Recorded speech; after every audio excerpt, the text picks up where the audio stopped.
मुर्द्या निघ घराच्या बाहेर हा? मला वाटलं काहीतरी मदत करशील. अरे पण हा? मदतच करत होतो. अरे पण तू असायस ना, भिकताड आहेस तू आणि डुक्कर झाला तू. अरे येऊ पण नकोस मम्मी- परत, येऊ नकोस परत, तोंड राखू नकोस. तू बोलली तेच केलं मी. म्हणजे पोरगी हातात असते तर आता तिने हातभार लावला असता. ती आज नेमकी घरी नाही. म्हणजे ह्या पोरांचा काही उपयोग पण नाही.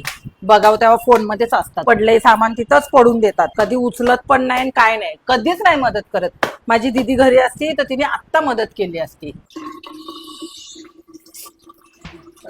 Mom, give me $5 for my nails extension and for my lip eyeliner.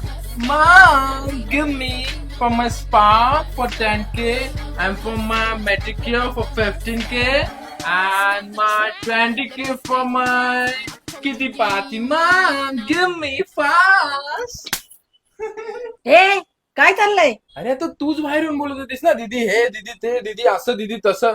आता मी झालो दीदी. तुझा मुर्दा बसवला तुझा.